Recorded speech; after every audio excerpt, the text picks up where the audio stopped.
If she sees anybody, lets me know, and then we can proceed. Camille is here. So that's 3. So we have 3. Let's see. And let's see if I could pull this up with names, but sometimes this doesn't work. Sometimes it does. Bear with me, everyone in the audience. I appreciate your patience this morning. All right. And Okay. Diane had confirmed that she would be attending today as Okay. well. All right. I'm going to take this recording thing away from me so I can see better. Move this over. Okay. All right. So we have 3. We need 5 for a quorum. So we will wait a bit and see. There are a couple things we can actually do. I can do introductions. I can just start that process. I can do chair updates and just try to think. I can do the notice of withdrawal, statement of charges, a few things we can do without a quorum. But it's just now it's 8:31. So let's see. So we're thinking possibly, well, Camille's here. So 1, 2, 3. So who else would be on? Sal, correct? Yes, we're waiting on Lisa and Diane. And Lisa, Diane, and Sal. Okay, Lisa, Diane, and Sal. Okay. All right. So I think I'll start and then we'll see what happens. All right. And hopefully they'll be on. And Brett, feel free to interrupt me. Like if some come on, I'm fine with that. There's no problem. Just interrupt me. So at least I know what's happening. Okay, very good. All right. I am Gina Reiners. I am the chair of the nursing board. I am also an RN member. And I'm going to read this disclaimer that I have here. I would like to remind all parties that the board meetings are a formal legal proceeding and that all parties are expected to conduct themselves accordingly. Please leave on your video, speak clearly, and we would ask that you review your surroundings, being mindful of decorum. This meeting is being recorded and will be posted on our website for public viewing. Okay. All right. And again, this is the regular meeting of the Board of Examiners for Nursing, Wednesday, May 6th, and we're beginning at 8:30 thereabouts.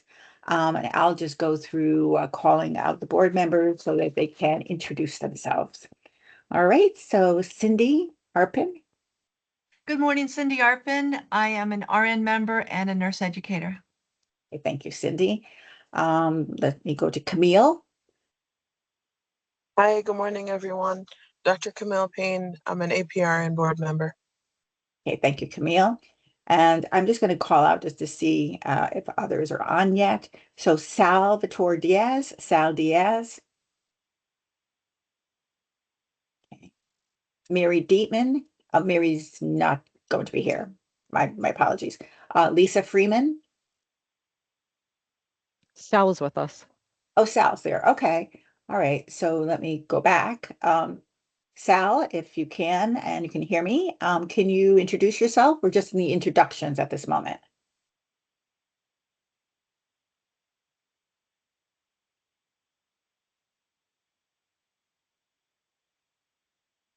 Sal, are you there? Okay, I will go back to Sal. I think he's just could be technical difficulties, who knows? Okay, Camille and Elizabeth is not with us today. All right. And I believe Diane is not with us today. All right. So we will have a 1, 2, 3, 4, 5. We should have a quorum if others come on. Okay, so all right. So at this point in time, let's have some introductions. If DPH, Department of Public Health, would like to introduce themselves, you can do that at this time, and that would be most appreciated. So anyone from Department of Public Health who would like to introduce themselves? Good morning, Louis Maldonado, Department of Public Health, Practitioner Licensing. Okay, thank you so much, Louis.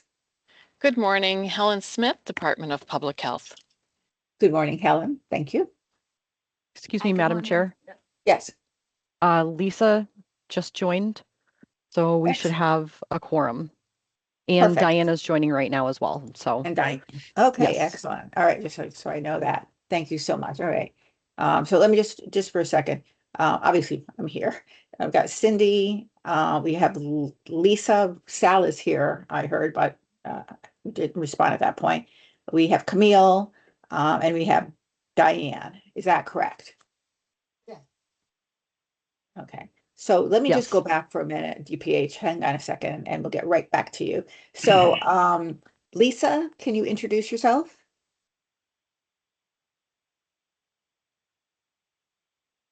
Lisa? Yes, okay. Lisa Nope. Freeman, and I'm a public member. Thank you so much. No worries. Okay, and let's see, Diane, can you introduce yourself? Hi, I'm Diane, and I am a practical nurse member. Okay, thank you. All right. And so now did I get everybody? Let's see. I believe so. Elizabeth's not here. Mary's not here. And just Sal, let's just see. Sal, if you're hearing me, can you please introduce yourself? Maybe Brett, you can check on that to see. Yeah, it looked like he signed off and then signed back on again. Okay, maybe there's some Um, technical Yes, that's what it looks challenges. like. Okay, so do I still have a quorum at this point? 2, 3, 4, 5. So Cindy, myself, Lisa, Camille, We Diane. should. Yes, Yes. there's 5. Okay, 5. Sal will And make 6. Sal would make 6. Okay, thank you. And appreciate everyone's patience in the audience here. Okay, let's go back to DPH and see who would like to introduce themselves, who would like to continue to do that. Good morning, Dana Dahl, Department of Public Health. Okay, good morning, Dana. Thank you. Good morning, Ina Ehrlich, Department of Public Health. Okay, good morning, Ina. I can see you there. Thank you. Good morning, Sue Camerata, Department of Public Health. Good morning, Suzanne. Thank you. Anyone else? Good morning, Brett Karpuska, Department of Public Health. Good morning, Brett. Good morning, this is Sal Diaz, an RN member. Sorry, Gina, I was having problems connecting. Oh, no problem whatsoever. Good morning, Sal. Thank you so much for introducing yourself. Appreciate it. Okay, that's what we thought perhaps. All right, anyone else at DPH that would like to introduce themselves? Yes, good morning, Liz Bannon, DPH. Okay, good morning, Attorney Bannon. Liz Bannon. Okay, anybody else? Okay, hearing none, I will continue. Okay. All right. So we do have a quorum, which is wonderful. And we will continue on with our agenda. We have a couple of things to add. Okay. So the first thing I would like to add is we have a consent order and is on Christina Martinez, APRN petition number 2024-317. And if we can add that, so board members all need a motion under consent orders under the last one. There are 1, 2, 3, 4 now under consent order. So we're putting this Christina Martinez under the last consent order. So I would need a motion on that. And just to let you know that the second one, second thing that we need a motion to add to the agenda is CCNW to add after school business. After school business, they would be presenting some data for the board. So if I could have a motion on those two, that would be most appreciated. This is Cindy. I'll make a motion to add under consent orders as the 5th consent order, Christina Martinez, APRN petition number 2024-317. And then after school business to add a CCNW update. Excellent. Okay. So we have a motion. May I have a second? Camille, second. All right. Thank you, Camille. And any questions, concerns, discussion with regard to adding these two items to the agenda? Okay. Hearing none, I will take the roll call. Cindy. Aye. Sal. Aye. Okay. Lisa. Aye. Okay, Camille, Aye. right? And Diane, Aye. right? And I, Gina Reiner, say aye. All right, so that did pass. Those items are added to our agenda. All right, so we will continue on. The first item on our agenda is the minutes, which I have right here. All right, they are the minutes for April 15th. We were reviewing and approving minutes from April 15th, 2026 regular meeting. May I have a motion, please? This is Cindy. This I is make a Cindy. motion to approve the minutes from the April 15th, 2026 regular meeting. Okay, may I have a second, please? This is Sal. I'll second. Okay, we have a first and we have a second. Discussion, questions, revisions, deletions, modifications from board members. I have them in front of me, as a matter of fact. I've gone through them. Not seeing anything at this point.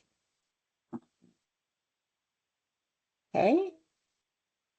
Hearing none of changes or discussion, what have you, I will go with a roll call.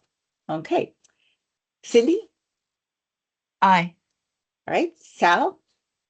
Aye. Lisa? Aye. Camille? Aye. All right. Diane? Aye. And I, Gina Reiner, say aye. All right. So the minutes have passed as presented. We will go to the next agenda item, which is chair updates. And we are very excited, I must say, that we have attorney Elizabeth Bannon as our new deputy legal director. Attorney Bannon has been obviously attorney for quite a while, but she is now have come to DPH. I'll have her introduce herself and explain her position or what she would like to do with this. But we really welcome Attorney Bannon. Attorney Bannon was in the past, recent past, with the board and assisting us as an assistant attorney general from the AG's office. And she has been just wonderful and helpful and supportive.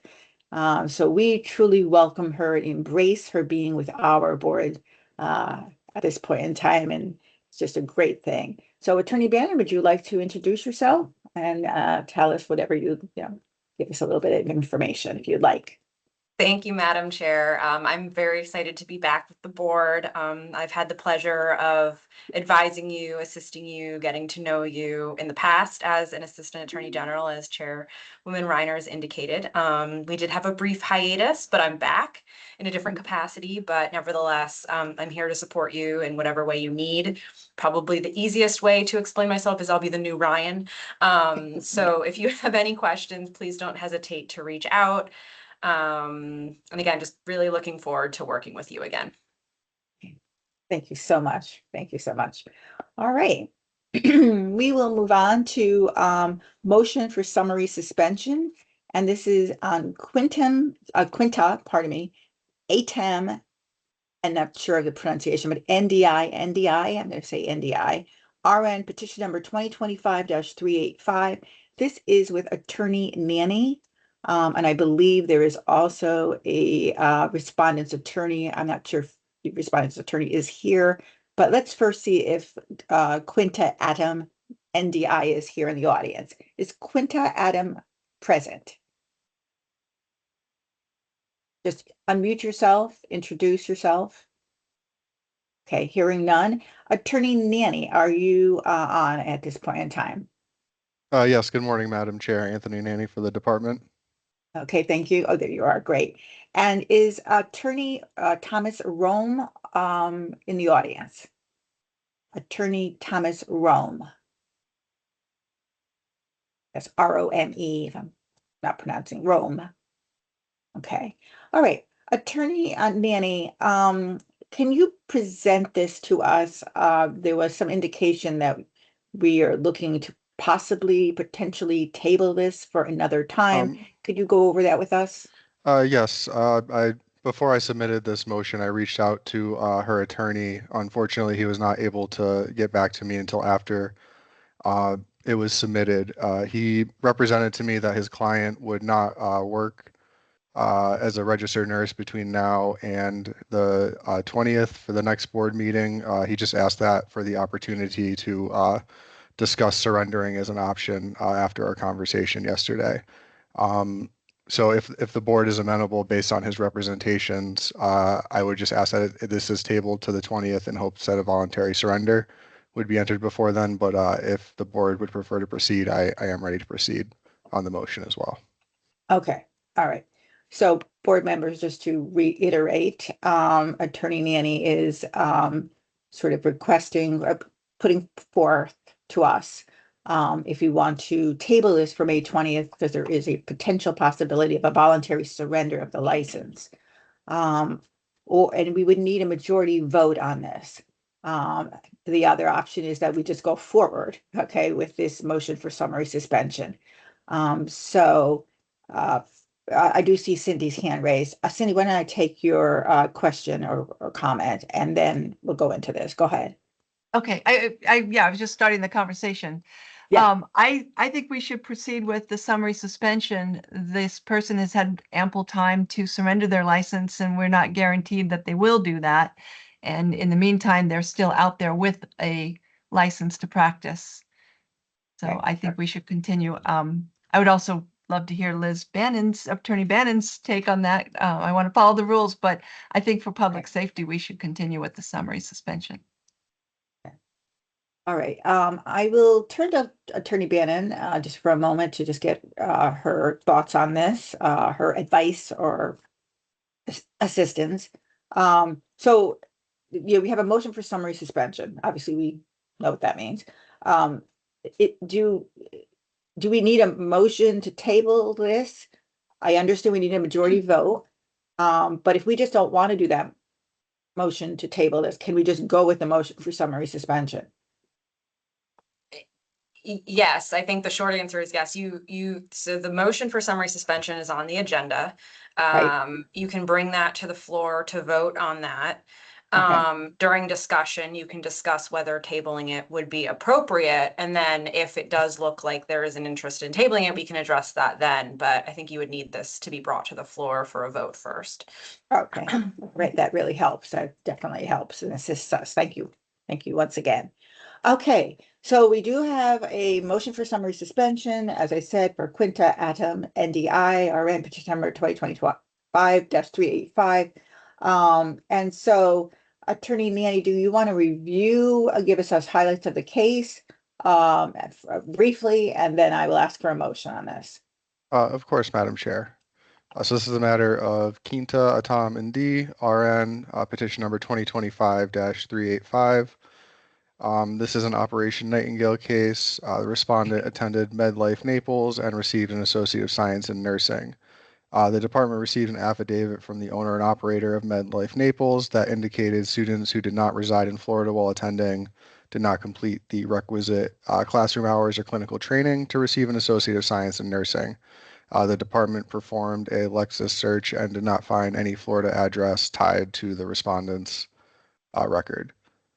During the investigation, the department also noted that respondent indicated she took classes online while attending MedLife, and the school was only approved for on-campus in-person instruction. Her transcript also says that she completed a clinical while attending MedLife, but her answers to the department's investigative questions indicated that she took her clinicals in Maryland, not in Florida, under the supervision of MedLife staff or faculty. And finally, the transcript indicated that 54 credits were transferred, but there were only 51 transfer credits listed on the transcript. For these reasons, the department believes that respondent never completed the pre-licensure education and training necessary to practice as a registered nurse in Connecticut, and that their continued practice would represent a danger to public health and safety. All right, thank you so much, Attorney Nanny, for that synopsis for the board. All right, may I have a motion on this summary suspension? Yes, I can do that. I, Cindy Arpin, move to grant the department's motion for summary suspension for Quinta Atom ND NDI RN, petition number 2025-385. As the respondent represents a clear and immediate danger to the public health and safety if allowed to continue the practice of nursing. Okay, may I have a second? This is Sal. I'll second. Second, Lisa. Okay, I believe I heard Sal. I also heard Lisa. Okay. All right, so we have a first and a second discussion at this point in time. Board members only. I agree with what Cindy said before. There's no reason to risk allowing this nurse to continue practicing since the qualifications for a license have not been established or met. All right, thank you, Lisa, for your comment. Appreciate it. Okay. Okay, any other comments? Just discussion, so make sure. All right. Okay, I will take a roll call at this point in time. All right, so Cindy, Aye. Sal, Aye. Lisa, Aye. Camille, Aye. Diane, Aye. and I, Gina Reiner, say aye. All right. So this motion for summary suspension has passed. And we will continue on in our agenda. All right. The next one is a notice, pardon me, of withdrawal of statement of charges. All right. And that is with Kentnell, Ketnel, Engrand, RN, petition number 2025-328. And this is with Attorney Nanny. First off is Kentnell Engrand in the audience. Ketnell Engrand. He's not. I'm Stanley Peck. I'm his attorney. Okay, thank you. Thank you, Attorney Peck. Okay. All right. Attorney Nanny, would you like to present this case? A synopsis of this case. Of course, this is the matter of Ketnell Engrand, RN, petition number 2025-328. Respondent surrendered his license to practice as a registered nurse. And as this matter has now become moot, the department is withdrawing its statement of charges. Thank you. Okay. All right. And my understanding, because we've had these in the past and my time on the board, is that this is a notice and that we do not need a vote. If that's incorrect, I turn to Attorney Bannon to let me know that. But that's my understanding that at this point in time, the charges are withdrawn based on what Attorney Nanny just stated. That is correct, Madam Chair. Okay, very good. All right, so again, we have that notice to us. And at this point, I don't believe we have to do anything else at this point. Is that correct, Attorney Bannon? Okay, all right. That is Thank correct. you. All right. Thank you, Attorney Peck, for being here. We appreciate that. And thank you, Attorney Nanny, for the synopsis of that. Right, we will move on now to consent orders. And there are 5 consent orders. Hang on one second while I kind of get a little bit organized here myself. The first one is Georgiana Catala, RN, petition number 2025-478. This is with Attorney Julianne Kutaya. Let me first check to see if Julianne is here. Good morning, Attorney Madam Kutaya. Chair. Okay, great. I'm not seeing where you are, but I hear you, so no problems. Okay, is Georgiana Catala in the audience? Again, Georgiana Catala in the audience. Okay, hearing none. Attorney Kutaya, if you could present this to the board, that would be appreciated. Yes, this is the matter of Georgiana Catala, RN, in petition number 2025-478. She holds registered nurse license number 182662.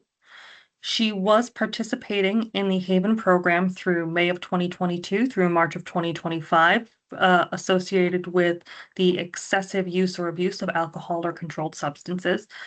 She was unfortunately not fully compliant with her Haven treatment. She tested positive most recently in March of 2025 for alcohol.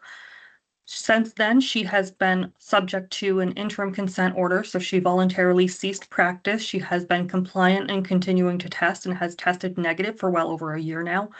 She has been endorsed as safe to return to practice by a licensed clinical social worker and by her therapist.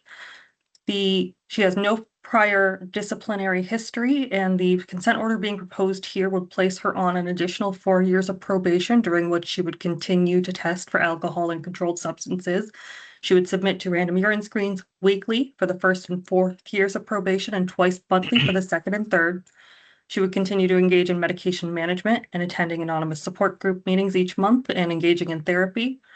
Her employer would be notified of her probationary status, and she would be on probation with reports to the department monthly for the first and fourth years and quarterly for the second and third years of that probation. She would also have the standard bar from accessing or administering controlled substances for the first year and from working in any of the usual situations of personnel provider services, home health care, or other employment that would put her at risk. Okay, thank you, Attorney Kataya, for that synopsis, most appreciated. All right, so we have this consent order. I would ask for a motion from a board member. This is Lisa. I make a motion that we accept the consent order on Ms. Katala, petition number 2025-478, and put her under 4 years probation by our normal standard terms as outlined by Attorney Kataya. Thank you, Lisa. May I have a second? This is Cindy. I'll second. Okay, we have a first and second. Discussion, comments, questions, concerns. Okay. Let me make sure I give people time. Okay. Hearing none from board members, I will now take the roll call on this consent order. Cindy? Aye. Sal? Aye. Lisa? Aye. Camille? Aye. And Diane? Aye. All right, and I, Gina Reiner, say aye. All right, so this consent order has passed as written, and we will go on to our next consent order, which is Rosanna M. Mendoza, RN, APRN, petition number 2025-1250 and 2025-1251. This is with attorney Linda Fazina. I do see attorney Fazina. She is there. You want to introduce yourself, attorney Fazina? Yes, good morning, Attorney Fazina for the department. Thank you so much. Is Rosanna M. Mendoza in the audience, please? If you are, please unmute. You are. Okay, thank you. All righty. If you could just introduce yourself, that'd be great. Just introduce your name. Rosanna Mendoza. Thank you. Okay. All righty. So Attorney Fazina, if you could briefly go over this consent order, it would be appreciated.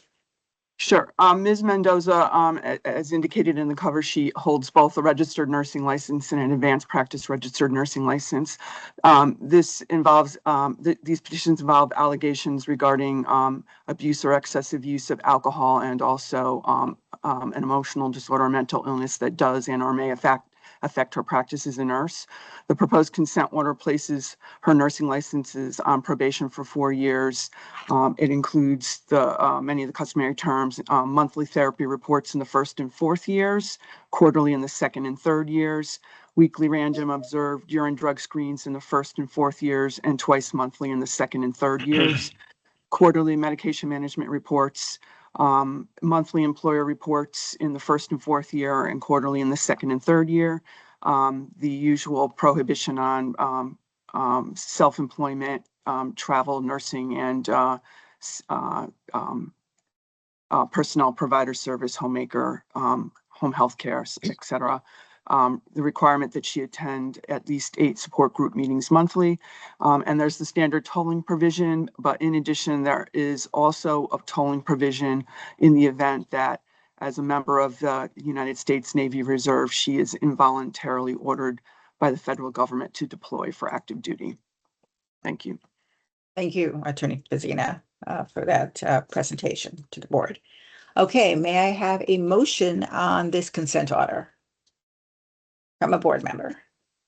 This is Cindy. I move to accept the terms of the consent order for Rosanna M. Mendoza, RN, APRN, petition numbers 2025-1250 and 2025-1251. Okay, may I have a second, please? This is Diane. I second that. Okay, thank you, Diane.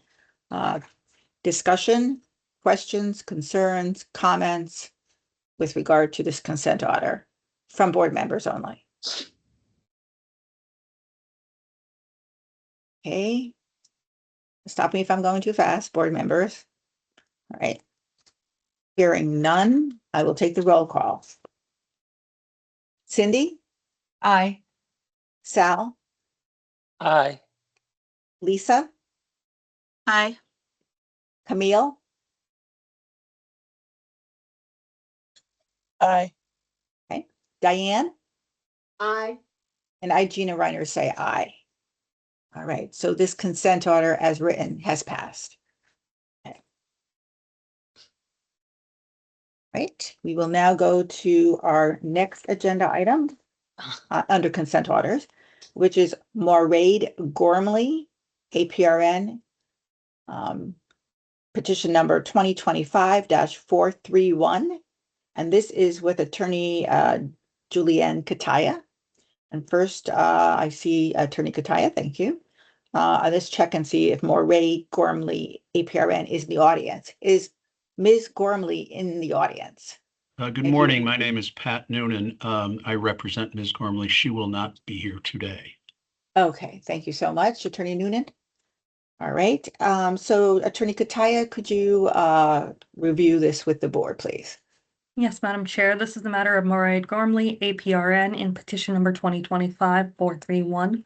Ms. Gormley has Connecticut APRN license 12618, which has no disciplinary history on it. The allegations here are that on August 19th of 2024, when respondent filed her renewal application with the department, she attested that she held a current certification with the Pediatric Nursing Certification Board when that certification had in fact expired on February 28th of that same year. She has since renewed her certification with the Pediatric Nursing Certification Board, and the consent order being proposed herein would apply a reprimand and a civil penalty of $2,500 for the false attestation. Okay, thank you, Attorney Kataya, for reviewing that with the board, going over that. And now at this point in time, I would ask for a motion from a board member only. May I ask a question? Yes, Lisa. This is Lisa. I'm Yes. sorry. Yeah, I read everything last night and before that, but unfortunately I'm having difficulty bringing up my files.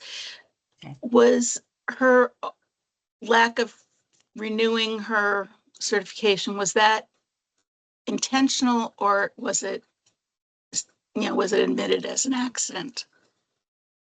An oversight? It has been presented to the department as an oversight, and I'm sure Attorney Noonan can speak to that if that is if that's not accurate. Okay, Attorney Noonan, if you would like to respond, go right ahead. Excuse me, Madam Chair, shouldn't we have a motion first and then discussion? Okay, Or we do we only have board discuss if we have a motion? okay, we could have a motion first and then go into our typical discussion. Attorney Bannon, you have any concerns? No. Okay, just No. double checking. Just double checking. All right, so why don't we do that? Let's do the motion first. We will get to a discussion period and review that. Sorry. And then obviously, Sorry. yes. No Jumped the gun. problem, Lisa. No problem, Attorney Noonan. I did call on Attorney Noonan and I took Lisa's question or comment. So let's go back for a moment. My apologies to the board on behalf of myself. So may I have a motion from a board member on this consent order for Moraid Gormley? I'll make a This is motion Lisa. to, oh, go ahead, Lisa. I was waiting for No, you. I I'll thought you were gonna second do it. Okay. No, I'll second it. This is Cindy. I'm moved to accept the terms of the consent order for Moraid Gormley, APRN petition number 2025-431. Okay, may I have a And second? Lisa, please? Lisa, second. Okay, all right, so we have a first and a second. All right, so now at this point in time, we can go into our discussion. I do have, hang on a second, everyone. Sal has his hand raised. Is that for the discussion period or some other question? Discussion period? Okay, thank you. Just want to jump on that. All right, so this is our discussion period. And Sal, why don't you go ahead? I will also have Attorney Noonan make a statement too, but go ahead, Sal, at this point.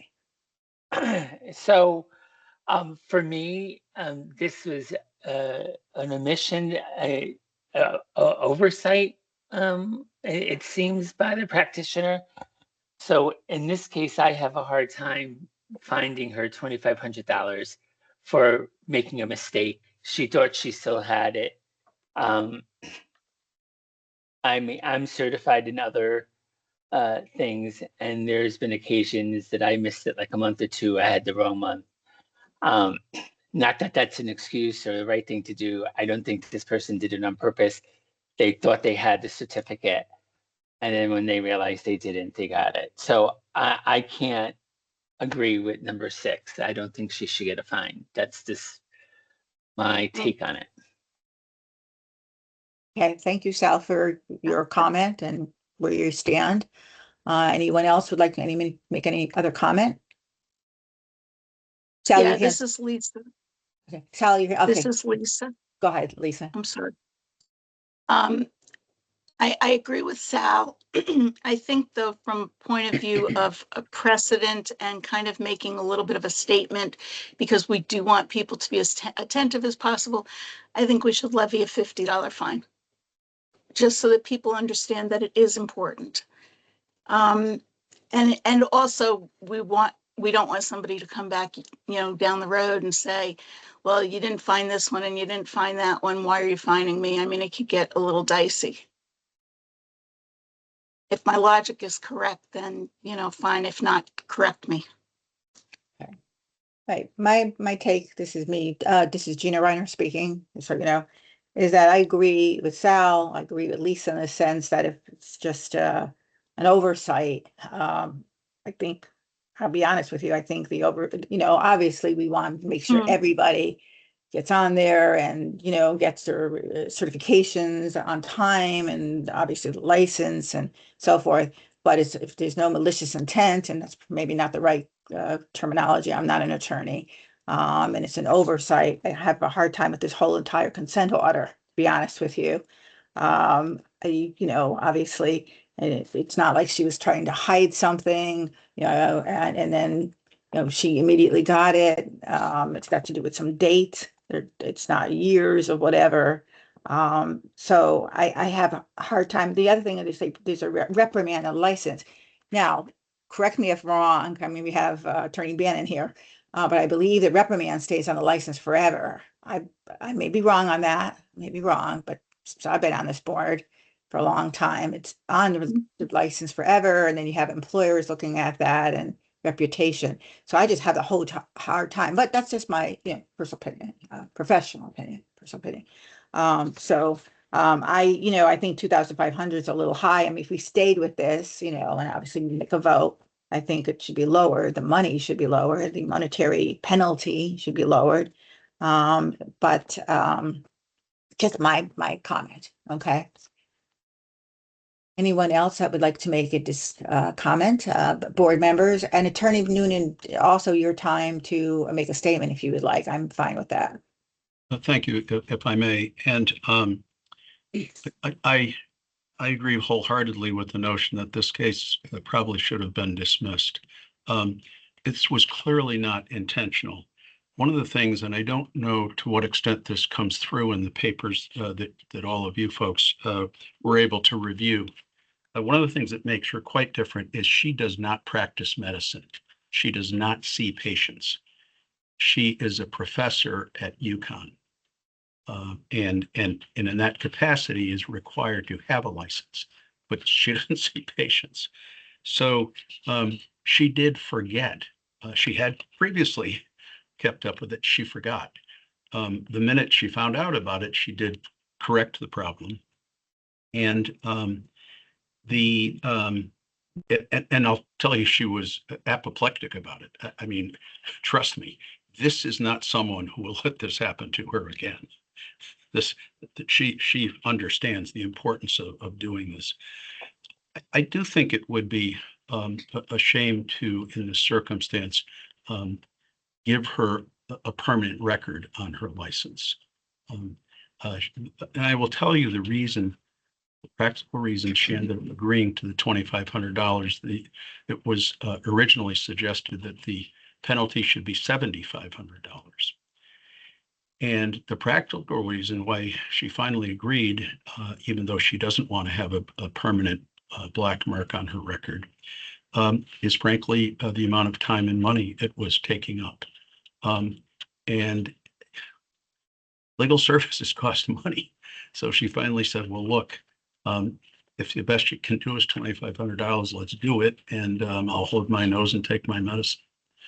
So if the board is in agreement that this case should be dismissed or a lower fine, we would very much appreciate that. At the same time, we did agree reluctantly to the terms that Attorney Kutea proposed to us. And thank you for your listening. All right. Thank you, Attorney Noonan, for your comment. Appreciate it. Cindy, you have your hand raised.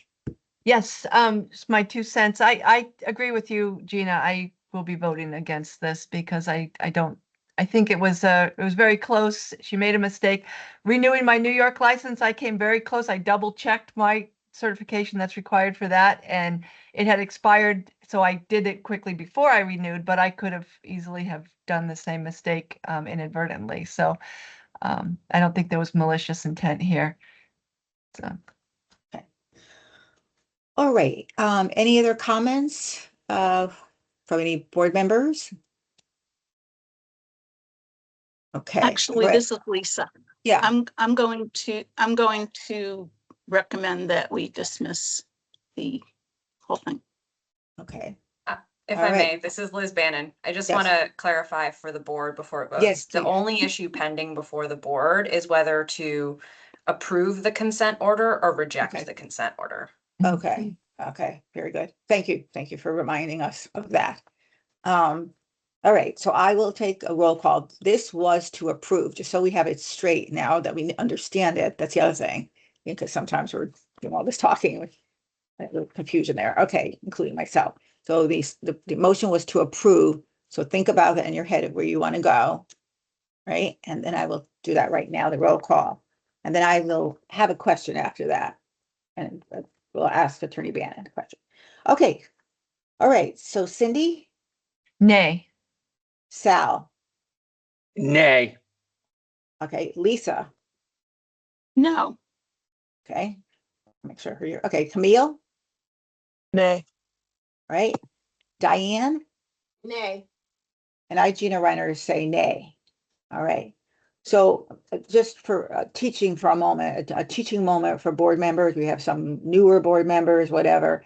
My understanding is that we just looked at this consenter. It was denied. We denied this consent order, and that it is between, I believe, DPH, DPH to go over if they want to dismiss this case. Do I have that correct? Because we have nothing to do with that at this point. Madam Chair, this is Liz Bannon. You're correct to the extent that this is now between Attorney Kutea and Attorney Noonan as to how they wish to proceed. Okay, thank you. I was close. All right. So Can I just ask a question? I'm sorry. Yes, Is you it can. okay? When you say it's up to us to how to proceed, could we propose dismissing this case now at this meeting so she doesn't incur additional attorney's fees, or do we need to come back to another meeting? This is Liz Bannon. Attorney Noonan, I would prefer if the attorneys would confer with respect to kind of a path forward. I don't believe that the board is prepared today to entertain a motion to dismiss, and I would preferably prefer something in writing if it were submitted. Thank you. Okay. All right. I think we're all set. All right. Thank you, everybody, for your participation in that area. And thank you, Attorney Noonan. Thank you, Attorney Kutea. All right. So we will now move on to the next consent order. It is Christina Sinzigali, RN, petition number 2023-1521. This is also with Attorney Kataya. And first, let me just check, and I believe there is the respondent's attorney is Attorney Mayoko. But Yes, first, that's correct. okay, very good. All right. Let me just check to see if your client is in the audience. Is Christina Sinzigali in the audience? If you are, please unmute yourself and introduce yourself. Okay. I believe she is, I think she's on via phone. Via phone? Okay. All right. Okay. I'll just ask again, just in case. Is Christina Sinzigali in the audience? If you are, could you just unmute yourself and introduce yourself?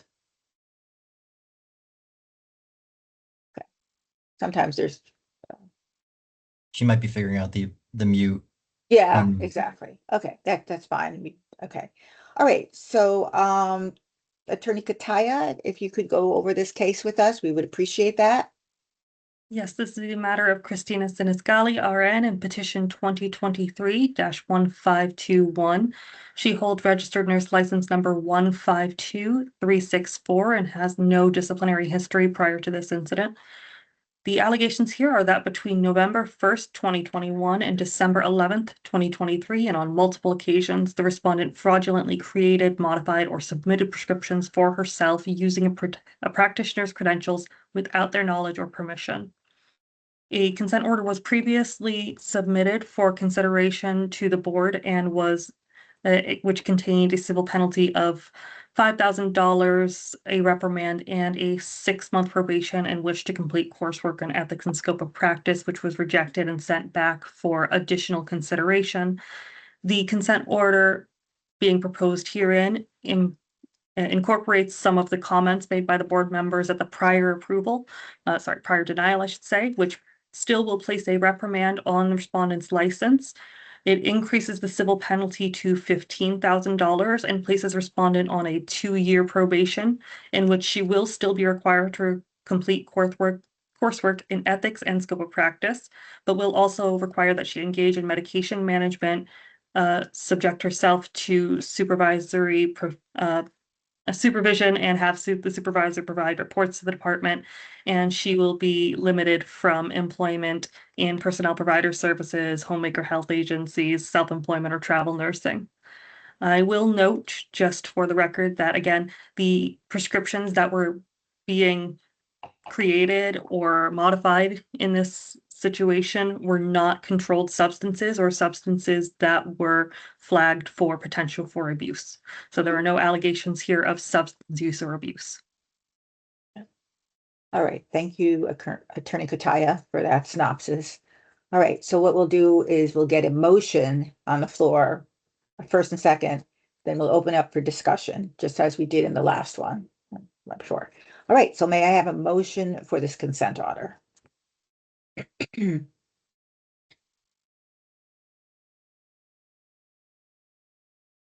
This is Cindy. Okay, this is Lisa. Oh, Go we ahead. both wait till the same amount of time. Go ahead this time. I'll second. Go ahead.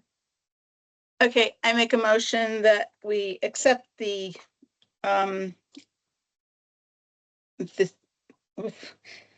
consent order as written on Christina Sinzigali, petition number 2023-1521.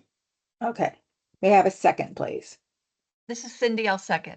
Okay. So we have a first and second, and we'll open it up for discussion at this point from board members. Okay. Comments, discussion, questions? May I just ask, again, I'm working with limited resources at this very second, almost there though, but is the coursework is on what subject matters? She'd be required to complete 16 hours total in ethics and 8 hours in scope of practice. And does she have any prior dealings with discipline? No, she has no prior disciplinary history. Thank you. Any other questions? Yes, Sal. Hi. So I struggle with this one. I think I struggled last time with this one. Because what was done and the coursework and the monitoring by the supervisors, maybe the coursework might work that you shouldn't be forging another person's signature and IDA number to get prescriptions for yourself. I mean, I don't know how that's nurses don't know that. So nurses do know that. They're very clear on that. So I don't think any amount of education, and I'm not sure how that supervision that were a suggestion would catch this again if she did it again. So I don't agree with this consent, so I'll be voting against it. But I just think that she fortunately did this. This is an act that she did intentionally, and she did it over multiple times, over almost 2 years. I mean, that's dishonesty, and forgery. And, we're the most trusted profession.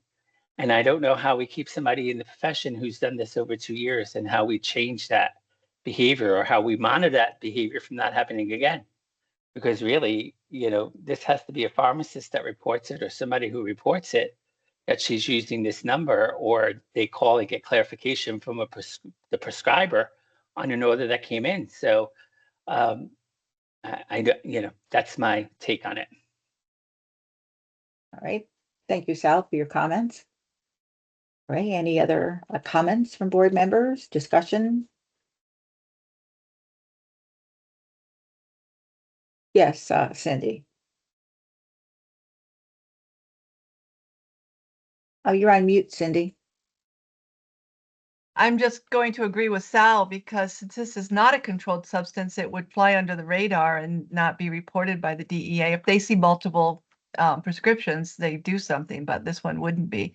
And it was for quite a length of time and multiple times. So I'll also be voting no. Thank you for your comments, Cindy.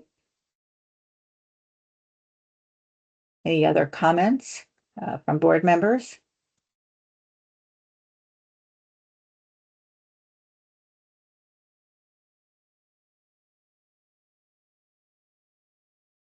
Lisa? Yes, I'm in agreement with my colleagues Cindy and Sal. I think we hold nurses in a high position of trust. They're very, very important. And while this wasn't a narcotic or any one of those more troubling drugs, the point is the behavior of the self-serving nature of what was done and the behavior of doing something that's so incredibly unethical. It doesn't bode well at all with me, and I'm going to vote against it as well. All right, thank you, Lisa, for your comments. Okay. Do I have the opportunity to be heard? Ms. Yes, Manners? yes. So Definitely. I want to say on behalf of Christina, who is on, she was having trouble with audio, but she is on and listening. So I've had the pleasure of getting to know Christina over the course of this process, and I can assure all of you that she is a good, kind, and young woman who understands and truly regrets the mistakes that she made. And she's truly committed to fulfilling the obligations of this consent order and moving forward with her nursing career, which is still in the early stage of it. She's been in the healthcare field in one way or another since age 19, and without any discipline prior to this. She has undoubtedly learned from this mistake, and she is paying the price literally and figuratively through this consent order. We have, in revising the consent order, erred on the side of maximizing penalties contained therein, increasing the penalty from $5,000 to $15,000. There's a lot of money for this young nurse, increasing the probationary period from 6 months to 2 months, from 6 months to 2 years, substantial coursework in ethics and scope of practice, medication management, and employer reports. I mean, we have checked every possible box that we can, and she's been sick over this. She is truly distraught. She is so upset, and I just know that this is not conduct that would ever be repeated. I would also say, and it might be getting into more details than are necessary at this point in time, but she did her actions were done with the permission of the supervising PA. Unfortunately, that PA seems to be getting away with this scot-free while she's taking the brunt of this. And even though it was a huge mistake on her part, it wasn't done surreptitiously in the sense that the PA was unaware of it, despite what he may claim. And then I would also, emphasize, no harm was done to any patients here. The medications that she was prescribing included like an acne medication, ibuprofen, Zofran. And I think we've all made mistakes in our lives, and hope to be given an opportunity to prove ourselves and be given a second chance. And I truly believe that Nurse Sinisgalli deserves that second chance. Thank you. Thank you, Attorney Mayoko. All right, my comment is, I'm gonna make a comment. This is Gina Reiner speaking, is that this is very complex. It really is complex. I agree with my colleagues. This is fraud. Ethics are involved. There's no doubt. There's no doubt. And nurses know this. I think Sal said that, I believe, or one of my colleagues said that. But I have to, for a moment, I have to step out of this and think about the only other option would be what people are saying. That we're coming up, but this was brought to us before, and we had the 5,000, the 6 month. Now it's 15,000, and what is it, 2 years? And so, what are we saying to the two attorneys that would be working on this? Are we saying revocation? Are we saying that? So if we are saying revocation, we're not doing that today. I'm just saying if we are, because we have to think ahead, they're going to bring something back to us again, or something's going to happen. All right. So we revoke our license. All right. And so, people have so much time to come back to us to be reinstated. And yes, this is unethical. This is not good. This is bad. I'm not even coming up with the right words, but no, you don't pass go. But then we revoke the license. So much time goes by, and then what do we ask of this woman for her to make amends, so to speak, if you want to put it that way, for her to get back on the track, right? So we have substance abuse cases. They get back on the track by going for treatment, by going, what are we going to ask? Okay, so she's revoked the license. So now we ask, okay, time goes by. How does she prove that she's back on the track? How does she prove that I have made my errors and I want to, do better, more than do better, stay better, never do this again? What do we ask of this person? That's what I always look at. Like, what are we going to do? So we revoke it eventually. Okay, they come back to us, or get MOD, whatever. But how does she ever get reinstated? Or maybe she never does. Maybe she never does. That's just my comment. Attorney Bannon. Thank you. I want to chime in just very briefly, because I think that what you're talking about, Madam Chair, is important, but I do want to underscore for the board that, this is all abstract right now. If the board, right now, the board has an option to either approve the consent order or reject the consent order. If the board votes to reject it, there are a variety of different things that could happen, one of which would be to go to a hearing, which would require, the board to make findings based on the evidence presented to it. and the department would have the burden in that hearing. So I just want to make very clear that, that's a slightly different process that does require the introduction of evidence and the findings of fact and burdens of proof versus today, which is the presentation of a consent order, which is an agreement between the department and the respondent, and they are presenting it to the board. This is not an evidentiary hearing. So I just want to make that distinction for the board's discussion. And I appreciate that a great deal because it's a teaching moment for all of us.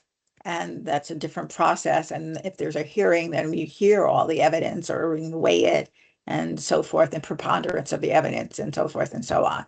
All right. So thank you for, again, the teaching moment for all of us. All right. So Lisa, you have your hand raised. Go right ahead.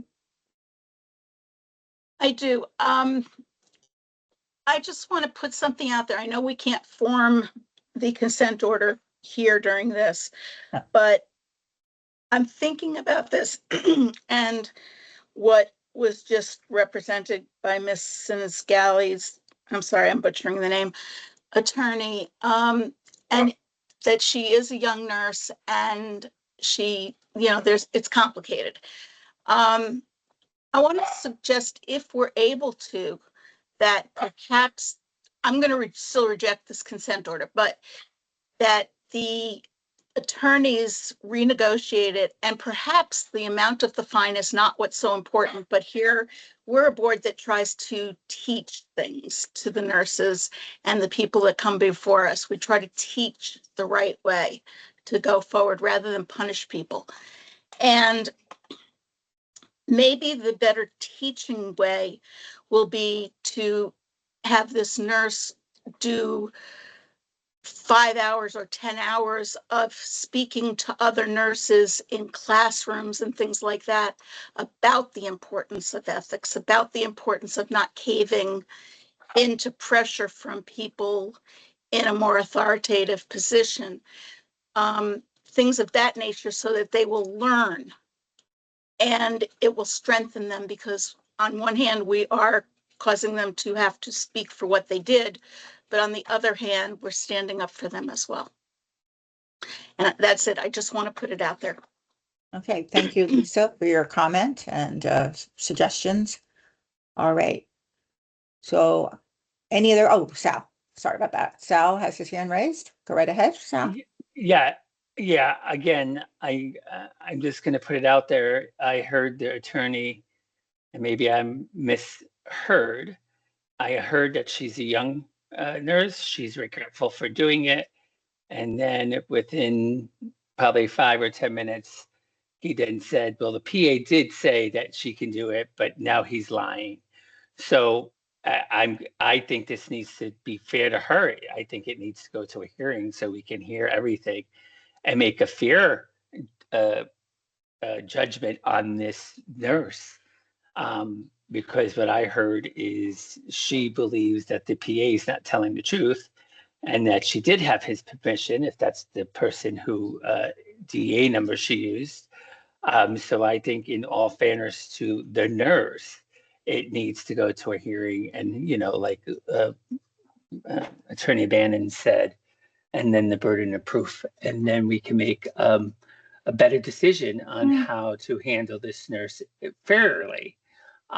But I heard two different things, and so now that's even making me even more confused. And so I will be voting this down, and I probably vote any consent that kept on coming back down, because I think she deserves a hearing and to get a fair reprimand or whatever it is. So that's my 2 cents. Okay. Thank you, Sal, for your comments. All right. Any other comment, discussion before we go to a roll call? Yes, Yes. Diane Whitley. Yes. Yes, I Diane. agree. I believe a hearing would be appropriate as well, so that way we can hear all things in detail. Yes. Okay. Thank you, Diane, for that comment. All right. All right. And I'll make a comment to Gina Reiner speaking. And, I think that was really helpful from Attorney Bannon to discuss the other option, meaning like hearing.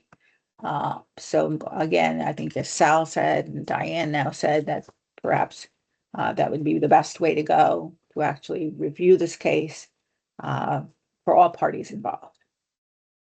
Okay. Any other comment from anyone else?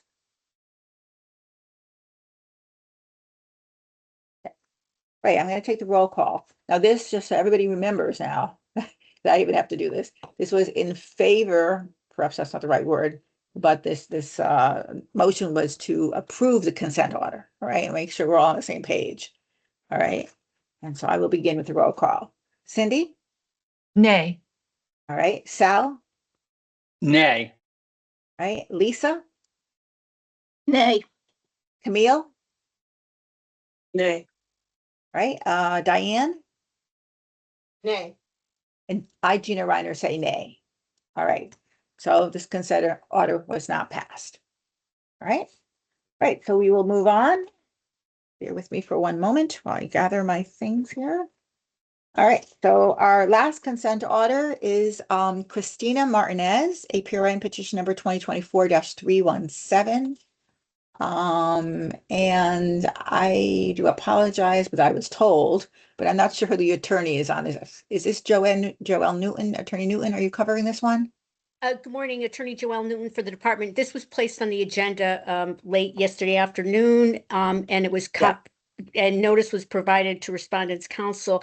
However, it appears that he was out of the office, so I'm not sure that he has received notice of this matter going forward today. Oh, okay. All right. So, okay, let's find out first of all if Christina Martinez is in the audience, and then we'll see if there's an attorney here. Okay, is Christina Martinez in the audience? If so, please unmute yourself and introduce yourself. Christina Martinez. Excuse me. One more time, Christina Martinez. In the audience, please unmute yourself and introduce yourself. Okay.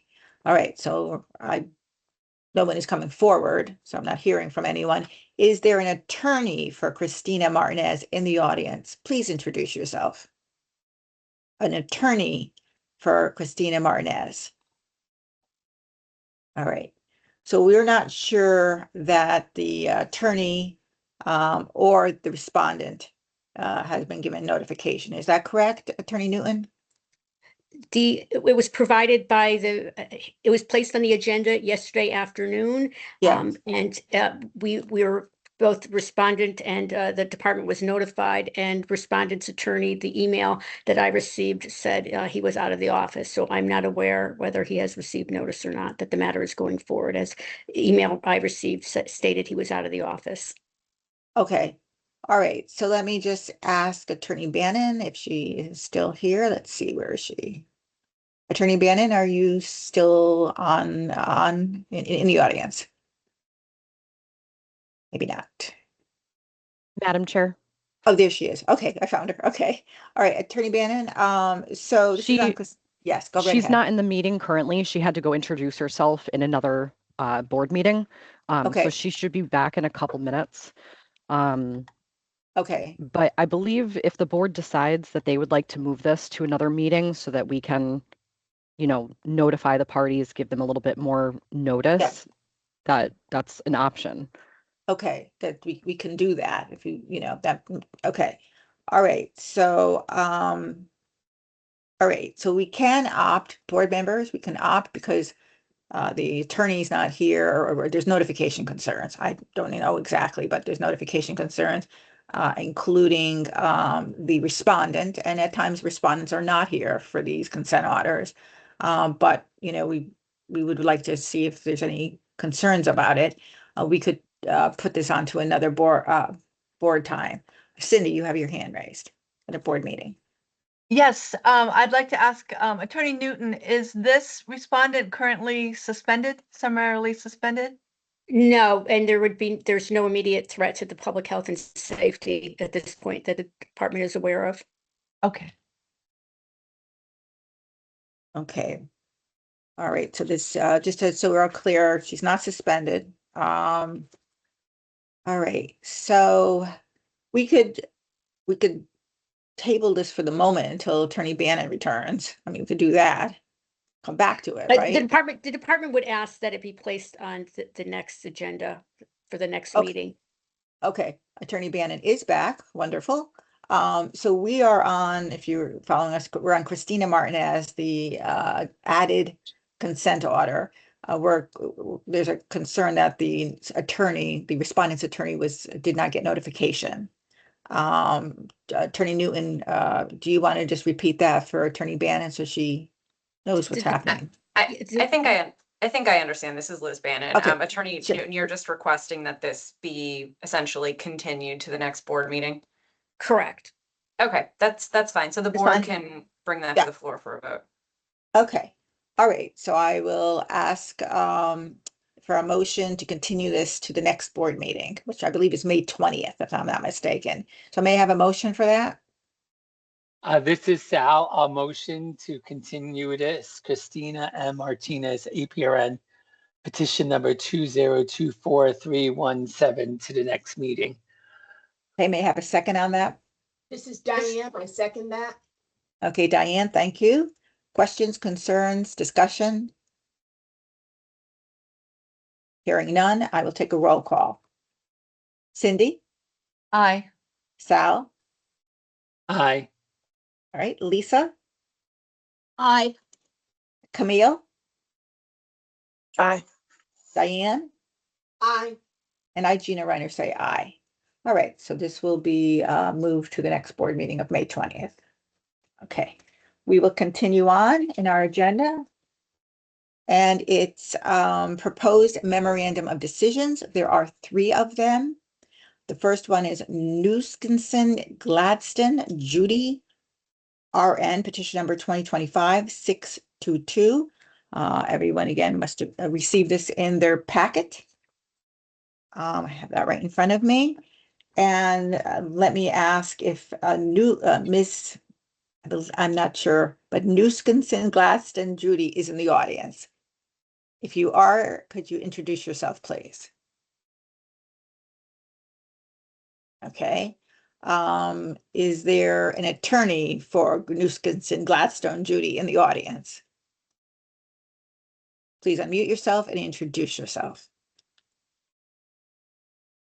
Okay.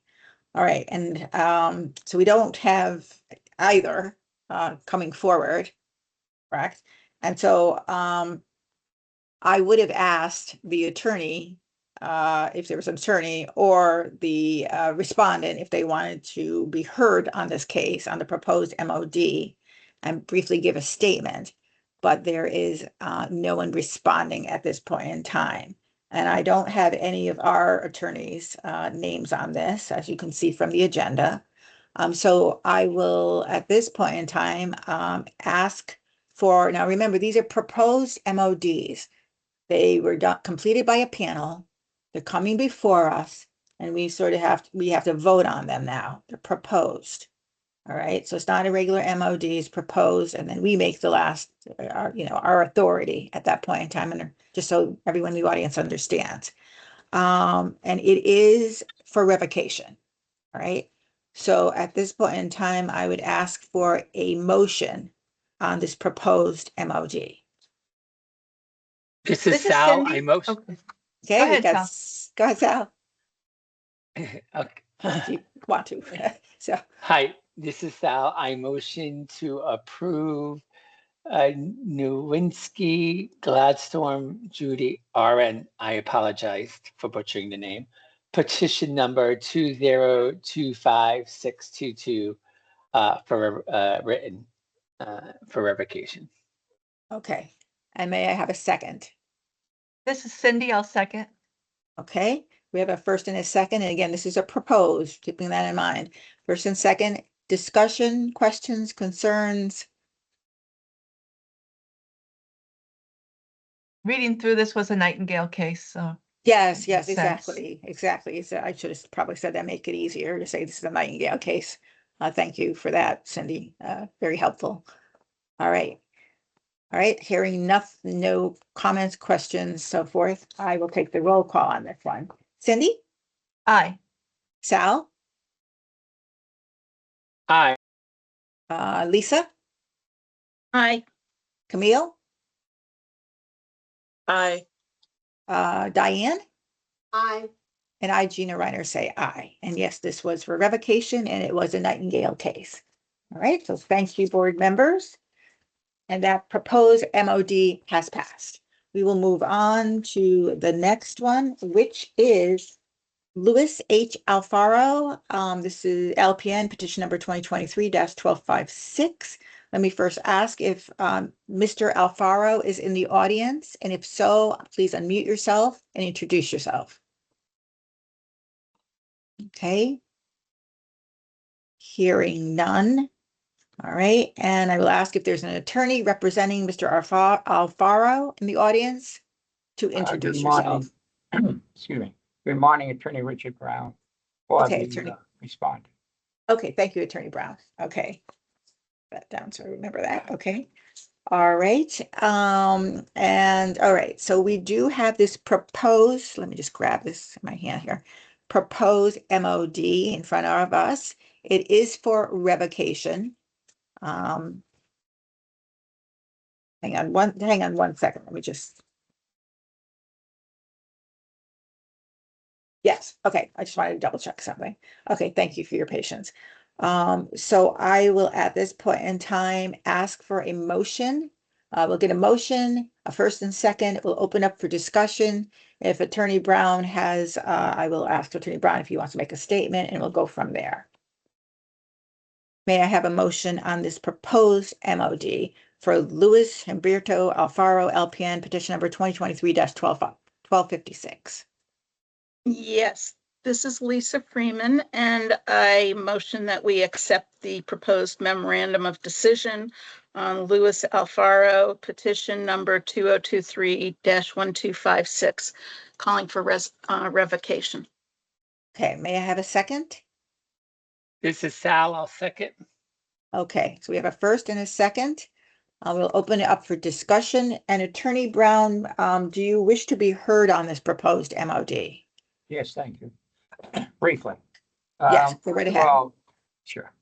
This is a situation where my client had been licensed and initially, I believe, in 2010 in the state of New York and subsequently Connecticut. And that is, we're concerned with an LPN.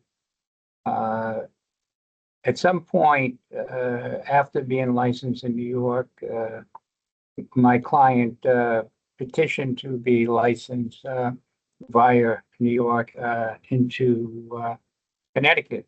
And that as a result of that, he needed to file certain information in writing. And the allegations are simply that when he did so, he failed to properly notify the Department of Public Health on an accurate basis to material facts, including the allegations concerned prior history in New York, and that at some point he surrendered his license in New York, I believe 2023, and that the allegations essentially are that he failed to notify that New York had taken disciplinary action against my client, and that the failure to do so constituted a fraud and was justification for today's proceedings.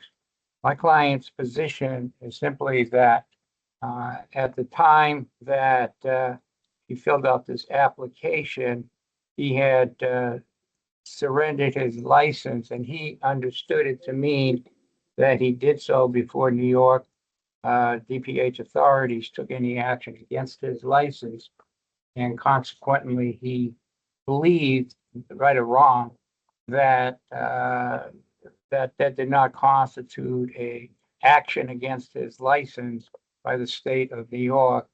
So therefore, he felt that even if he was wrong, as I'm sure counsel for the department will indicate, that it was not done so intentionally. And the reason that's important is intentional would imply a fraud versus other reasons. It doesn't mean that the department couldn't take action against him, but he's very much adamant that any action that he took was done in good faith and that he did not realize that even if he surrendered, that constituted action in the eyes of the Department of Public Health here in Connecticut.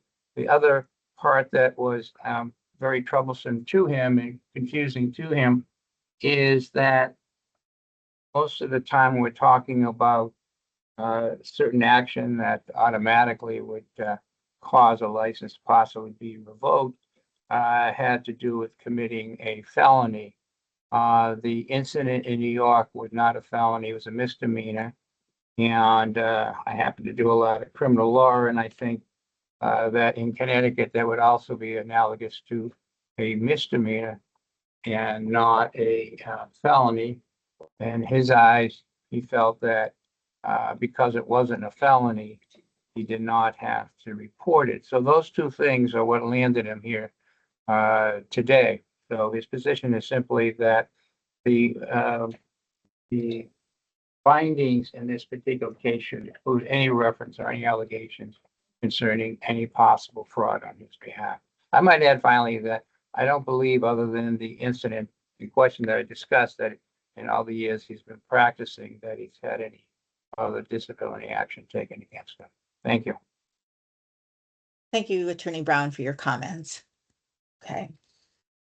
All right, so any other comment from board members? We do have a first and a second. We open for discussion. Attorney Brown made his statement.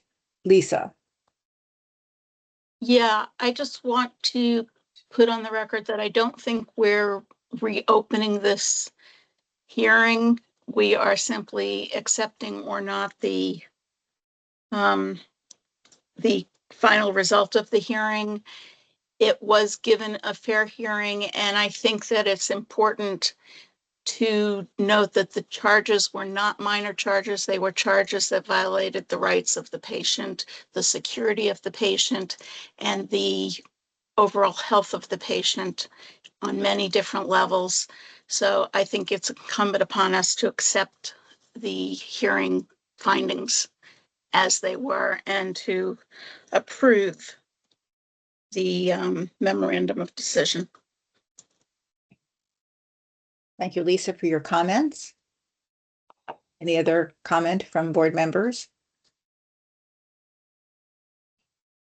Okay. All right. So at this point in time, I'm sorry. Was that a board member? No. Okay. If everyone could, except board members that are part of this, could mute themselves, that'd be helpful. Okay. All right. So at this point in time, I will take the roll call with regard to this proposed memorandum of decision. And again, there is a first and a second. All right, Cindy? Aye. All right, Sal? Aye. Lisa? Aye. Camille? Aye. Diane? Aye. And I, Gina Reiner, say aye. So this proposed memorandum of decision has passed. Okay. We will now move on to our next proposed memorandum of decision, pardon me, Jamie A. Pelletier, RN, petition number 2025-1464. And first, let me check to see if the respondent is in the audience. Is Jamie A. Pelletier in the audience? If so, please unmute yourself and introduce yourself. Good morning, Jamie Pelletier. Okay. All right. Are you, just so I can know if you're here or not, are you on the phone or are you on video, Ms. Pelletier? Video phone. Okay, fine. Okay, there you are. Okay, thank you. Yep. Appreciate that. Okay. Do you have an attorney with you representing you? No. Okay. All right. Okay. Okay. So what we're going to do, just so you know how we're going to do this, is that I will ask for a motion. I get a first and a second. We will open up for discussion, and then I will ask you if you would like to be heard with regard to this case, and you can make a statement. We're not reopening this case, but you can make a statement if you would like. All right, so board members, may I have a motion on this proposed MOD, and this is a 4-year probation.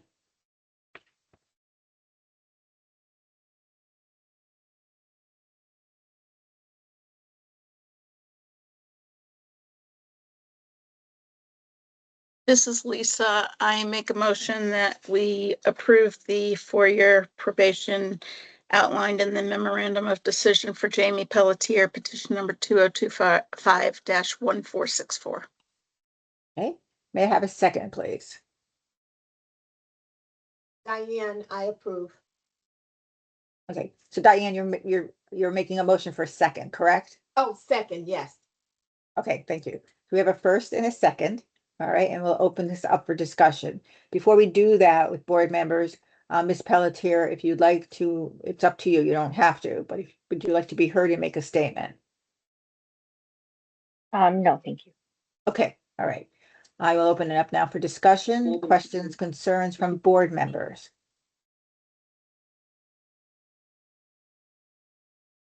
Okay. All right. Let me just make sure I'm not going too fast here. All right, I'm hearing none. All right, so we have a first and a second, and I will now take the roll call. Cindy? Aye. Sal? Aye. Okay, thank you, Sal. Let's see, Lisa? Aye. Camille? Aye. Right, Diane? Aye. I, Gina Reiner, say aye. Right, so Ms. Pelletier, this proposed memorandum of decision has passed with regard to your 4-year probation. Okay? Thank you. You're welcome. All right, we will move on now. All right, to let's see, school business. So we have Goodwin University first. All right, our packets. Let me just grab my sheets here. Bear with me for a moment.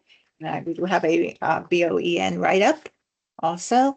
The Goodwin University, it's a letter of intent to expand current LPN to RN bridge program at Goodwin University. We had one attachment, I have that in front of me, in our packet.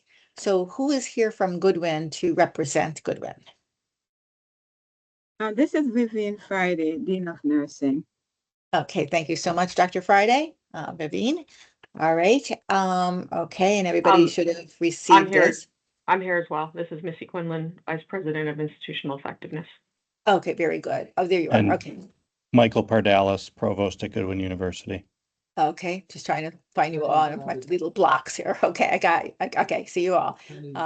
Okay, Missy and Michael. Okay. All right, very good. All right, so again, we received this. This was a letter of intent to add, excuse me, add additional seats and sections to current LPN and RN bridge program. So if one of you can present this to us, that'd be appreciated. Okay, so this is Vivian Friday. We already have a bridge program at Goodwin University. At this time, we admit 20 students each year, and we are seeking to expand that number. Okay. Okay, so you have 20 students at this point. So could you explain a little bit of extending the number for the board members? They're going to probably ask you questions on that. So instead of taking in 10 students in the spring and 10 students in the summer, we would take in an additional 10 students in the fall for the first year. And based on our success in those numbers, we would want to, first of all, right now we take students twice a year, and we would want to extend that to taking in students 3 times per year, because that's the model at Goodwin anyway. And so we'd be taking in 20 students in this fall, 20 in the spring, and the 20 in the summer each year. Okay, thank you. Okay. All right. And this includes both day and evening programs. Is that correct? Do I have that correct? Well, right, because the students, when they're in the ADN program, they attend classes both in the daytime and in the evenings as well. And that's part of what we do to make sure we can accommodate our students. So if a student is more comfortable coming to a class in the day, we allow that. But the programs run twice per day and evening. So students can choose which one of the options they would work best for them. Okay. All right. So I'm going to open it up. And again, this is a letter of intent. We don't make any vote on this at this point. We don't do any vote. But I'm going to open it up for questions from board members for clarification purposes. And again, there's no vote on this. Attorney Bannon, let me know if that's incorrect. All right. Cindy, go right ahead.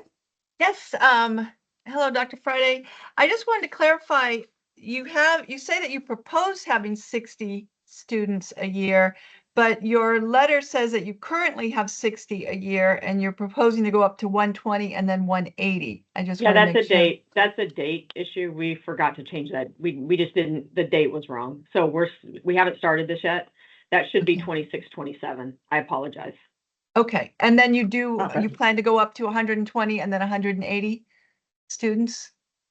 It's based on the track. Sorry, Viv, you want to go ahead? So because the 120 is 2 years, so if we're taking 2 years. 60, yeah, in 1 year. Okay, so it's just adding this another. Yeah, 60. yeah, Okay. we're just adding the numbers, yes. Okay, that's helpful.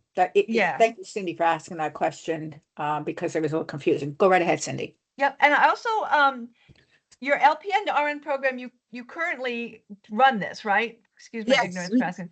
What is your NCLEX pass rate for this section of students? You must disaggregate that from the rest. We did do some, and these students, maybe one students or two, but this was one of the things that we deliberately looked at, and there is no discrepancy between these LPN students who are coming into the program and the NCLEX pass rate when we deaggregate the numbers.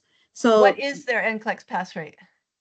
You mean for well, I would say for the 10 students who we take in, when we deaggregate, they're probably between maybe 85 to 90%. Just the LPN bridge students who are in the AD program. And what is your pass rate for your full ADN program for them included with the other students? Well, last year it was 80%. The year before it was, I think, 90-something%. This year we're waiting on our results, but as we are tracking, we are in our 90s for the results for the NCLEX, for the ADN program. Okay. Okay, thank you. That's all I had. You're welcome. Okay. Any other questions from board members for clarification? That was helpful for asking about the numbers because I was a little unclear, but I get it. I'm getting it. For the others.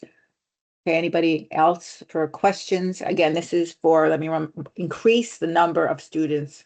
So it's additional seats. Let me get the right terminology. Letter of intent to add additional seats and sections to current LPN to RN bridge program. So they already have the program because I was a little confused on that. You know, you're reading these quickly, but it's an additional seats and sections.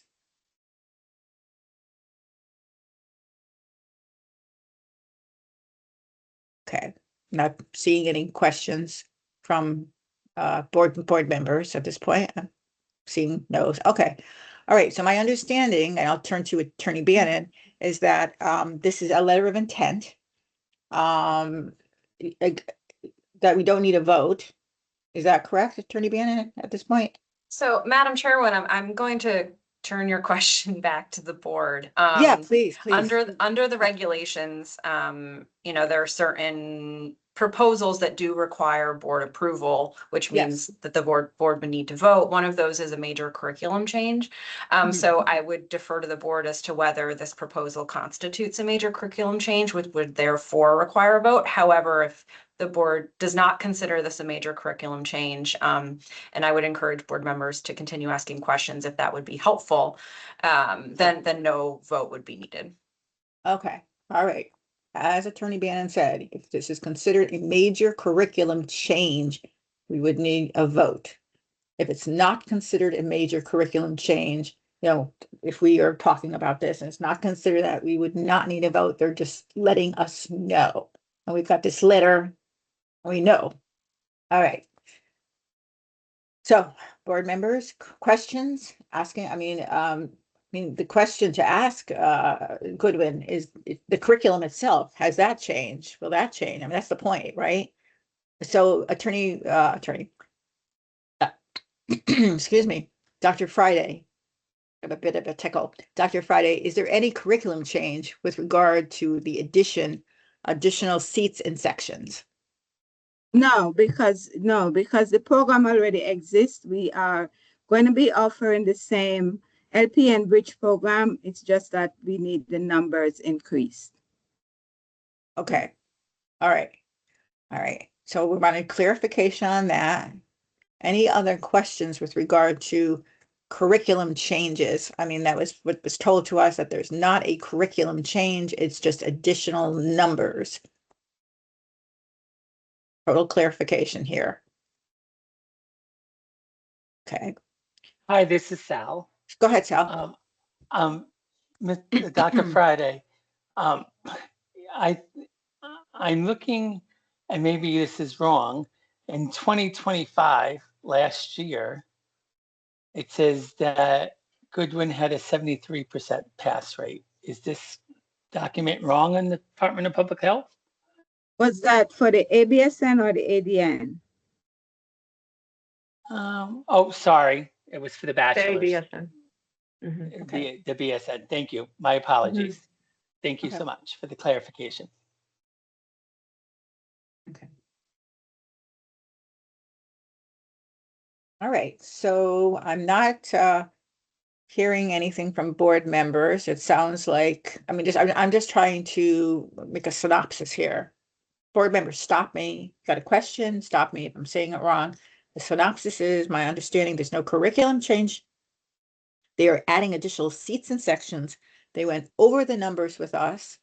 Obviously, they'll be monitoring that, I'm presuming, working with the students, looking at those pass rates, blah, blah, blah, blah. We all know that. I think this is a letter of intent where we don't need a vote. That's my understanding. But again, we are a board, we are all together. So any questions on this, please come forward, board members. Okay. All right. So I'm going to leave that be. All right. So we've got this letter of intent. We are mindful of what you're going to be doing with your program. Dr. Friday, Missy, Miss Quinlan, Mr. Perdalis. So again, we wish you well with all of this, keeping on top of it as usual for all schools. We say this too, and hopefully all your, your pass rates and all that goes well, and we best wishes with your program.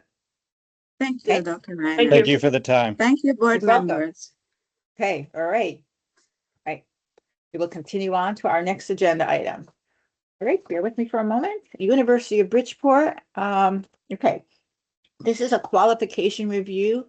The interim director for the qualification review for Linda Tappalini as the interim executive director. We received one attachment. I do have that right here. Let me just grab that. All right, and so let's see. Is Linda Tappalini in the audience? Or let's put it this way. Who is representing the University of Bridgeport? I think Linda Wagner is here. And good morning. My name is Kirsten Hunter. I'm serving as provost at the University of Bridgeport. Linda Wagner is here as well, and Linda Tappalini. Okay, great. Very good. All right. So board members, we received this in our packet and a letter of explanation. And so I'm actually going to ask I don't know if you would like to, I don't know if it's Dr. Hunter. I want to make sure I say your name correctly here. If you would like to present this, or one of the others from University of Bridgeport, but if you could briefly present this to us, and then we'll go from there. Thank you, Chair Reyners. And yes, it is Dr. Hunter. Thank you for including us on your agenda today. Yes, I am here to inform the board of a change in leadership at the University of Bridgeport School of Nursing and seek the approval of our incomings qualifications per the board's requirements. Dr. Linda Wagner is retiring from the role this month, and we've appointed Dr. Linda Tampolini as interim director overseeing all the nursing programs in the school. Of course, I thank Dr. Wagner for her leadership at the university, her professionalism, and her extensive contributions to the field of nursing and nurse education. Dr. Tampolini, we've chosen her to lead the department as interim director because of her extensive qualifications and experience, including 40 years of clinical practice, hospital administration, and academic nursing leadership. She is absolutely prepared to serve in this interim role. She holds the qualifications, maintains national certifications required, and the deep knowledge that we would expect in terms of overseeing accreditation, curriculum development, and workforce needs in the nursing field. So we have strong institutional support of her and seek your review of her qualifications, and happy to answer questions. Okay, thank you, Dr. Hunter. All right. So let's do it this way. Why don't we do a motion, a first, a second, discussion, and then we kind of go from there. All right. All right. So may I have a motion on this approval for the interim executive director for the University of Bridgeport? Linda Tampolini, if I'm saying that correctly. This is Cindy. I'll make a motion to accept Linda Tampolini, DNP-RN, as the interim director for the University of Bridgeport nursing program. Okay, may I have a second, please?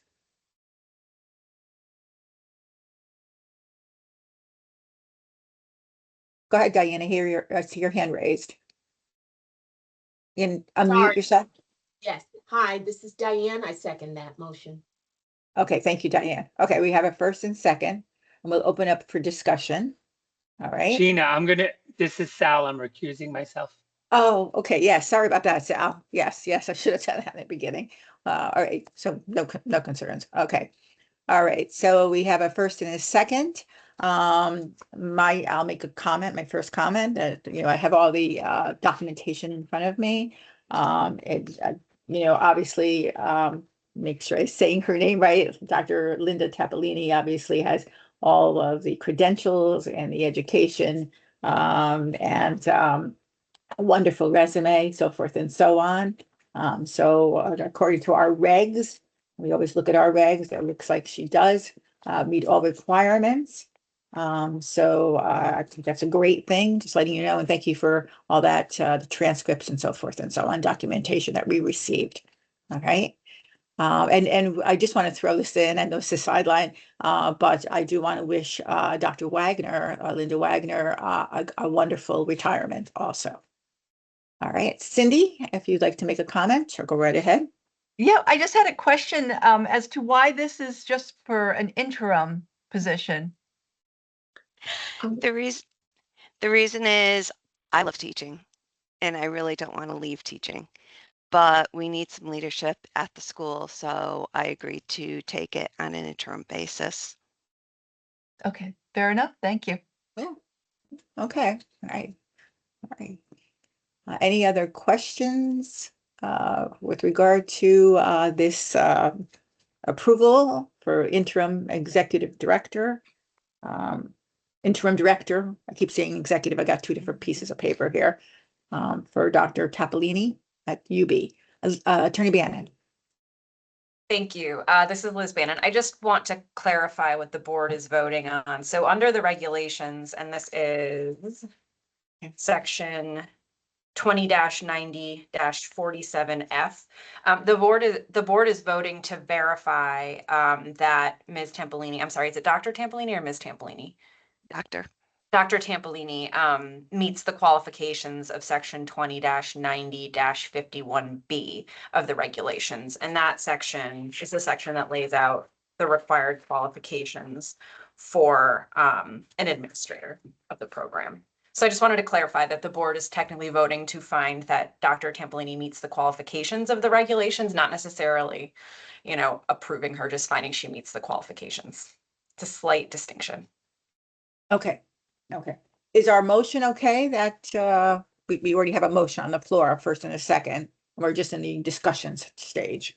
So I didn't hear exactly the language of the motion, but if needed, I would amend it to reflect the language of the regulation that the board is, I can provide the board that language. Yeah, I don't have That that. the board is, voting to find that Dr. Tampolini meets the qualifications of the regulations. You could just say the regulations. Qualifications and regulations. I'm just jotting that down, just make sure. Okay. All right. So who, this is terrible, but who made that motion? Is it Cindy? It was, yeah, don't think it's terrible because I had to sit here and think, who was it? Yeah, it was. Yeah, me. right. Yeah. All right. No problem. So I mean, I'll make a friendly amendment to make a motion to accept that Linda Tampolini, DNPRN, meets the qualifications as the Director of Nursing per the nursing regulations, Connecticut nursing regulations. okay. Thank Perfect, you. Cindy. Okay, and we do have the second. I don't think we have to do that again, but I think we have the second. All right, and we had a little bit of a discussion. At this point in time, if there's any other comments, let's do that. Any other comments from board members? I'm just, hi, this is Linda Weiner. I'm just going to Yes, make Linda. a comment. It is executive director. So just to Okay. be clear, that is the title for the chief nurse administrator at the University of Bridgeport, is executive director. Good. Okay, thank you, Linda. Dr. Yep. Wagner, thank you. I had that in one sheet and then I had something else in another sheet, but that was helpful. Okay, we appreciate that clarification. Okay. Any other comments? Okay. Again, I think from the information, just a comment from myself that we received, I think Dr. Tapolini will do a wonderful job interim, as she explained why it's interim. All right. So at this point, I will take a roll call, if everybody's okay with that. Right? Cindy? Aye. Okay. Sal? Oh, Sal recused himself. He's Oh my goodness. All right, goodness. All right, Lisa? Aye. Camille? Aye. Okay. Diane? You're muted, Diane. You just, Aye. no Sorry. problem. No problem. And I, Gina Runners, say aye. Okay. All right. So that has passed. And Dr. Tapolini, we wish you well with regard to this interim position. I suspect you'll do a wonderful job based on all your experience and education, credentials and training. And Dr. Wagner, we really wish you well in your retirement. Really enjoy that. It was wonderful working with you through the board. Best wishes in all future endeavors. Okay. Thank you. You're welcome. And Dr. Hunter, thank you so much for reviewing with us. We appreciate it and all the documentation that you have supplied for the board. Thank you to the board and thank you, Attorney Bannon, too, for your assistance. Okay. All right, we will continue on to our next agenda item, which is Edgewood University. Excuse me, I have a bit of a tickle in my throat. All right, so who is here to represent Edgewood University? Good morning from Wisconsin. My name is Linda. It seems to be the name of the day. I'm Linda Zhang, clinical coordinator, RN, BSN, VIA certified, and I am here to discuss our letter of intent. Okay. All right, so bear with me for a second. I'm just going to get all my paperwork together here. Okay, so you have a letter of intent to offer a pre-licensure nursing program in the state of Connecticut as an out-of-state distance education provider. Your physical location is Madison, Wisconsin. We have one attachment, and then we've had a couple other attachments provided by the department. All right, so I just want to make sure I'm saying your name correctly. Can you pronounce it again? It's Linda Zhang. Zhang. Okay, I'll do the best I can there. Okay, so It's Ms. a Zhang. Okay, thank you, Ms. Zhang. One of the questions I have before we begin, I just thought I'd get right to this. that you need to be approved by Higher Ed, Office of Higher Ed in the state of Connecticut. And it's considered under a statute or section of 10A34, okay? And we did not see that in your documentation. We did not see any official approval, something to verify that, evidence of, okay? So can you share with us what is happening with that and where you are? Because without that approval, we cannot go forward. You need to get that first and then we go forward. Yes, I understand. So I have been in contact with them. We do have approval as we are NC Sarah participating member. So with that membership, we are allowed to offer distance education in the state of Connecticut because we are participating members that are actively following those guidelines. So I have reached out to the department. They didn't have an official application process. Some states do, some states don't. So I do have an email communication saying that we are approved to offer distance education without any further approvals or application process on their end. Did they give you, by chance, did they give you a letter stating that? Just, did they give you email. anything? So that would be, that I can forward on. I'm sorry, I thought I included it with our approvals, but yes, I can forward that. okay, because I believe it's Seth Steepersan. I may be not pronouncing his name correctly. He's the person that's in charge. I don't have his exact title in front of me either. That's in charge of Office of Higher Ed, and also our regs say that. So I'm going to turn to Attorney Bannon. My understanding is that, yes, you have Sarah. I mean, I understand all that and that you're part of that. I get that totally. But want to kind of clarify with regard to this, where do I have it? 10A34 that we're looking at. So Attorney Bannon, any words of wisdom for us? Sure. Thank you, Madam Chair. This is Liz Bannon. Hi, Ms. Zhang. My name is Liz Bannon. I'm the Deputy Legal Director at DPH, and I'm here in the capacity assisting the board. So I did, I think what Madam Chair's question is our regulations require approval from the Office of Higher Education pursuant to section 10A34, where it is a college or university such as yourself who's seeking to open a program in the state. And my understanding that the SARA authorization is actually entirely different statutory sections. So I guess my question for you is, are you approved pursuant to 10A34 by the Office of Higher Education? So in my communications, I had communicated with Emily Bjornberg, who is a senior consultant in academic affairs at the Connecticut Office of Higher Education. So in her email, she states that our SARA membership covers distance education and clinicals do not trigger a physical presence in the state of Connecticut. So she said that we have all of the authorizations we need to proceed. So if that is incorrect or if there is additional authorizations needed, I'm happy to follow up with Emily. But that is the communication that I had received from the Connecticut Office of Higher Education. Okay, I appreciate if you could do that just for the board, because I think that what Madam Chair is getting at is, we can't really proceed unless you do have the authorization as the regulation requires, and it's a very specific statutory authorization. So if we could get some clarification and maybe proof of that authorization, that would be very helpful to inform the board to move forward with this. Sure, and what was that number again? Sure, it's section 10A34, and I can give you the regulatory section as well. So are you seeking to open an RN program or an LPN program? RN. Okay, so the regulation that cites to that statute is 20-90-46. And then that regulation, subsection A1, cites to approved pursuant to section 10A34. Okay, yeah, I'm happy to follow up with Emily on that.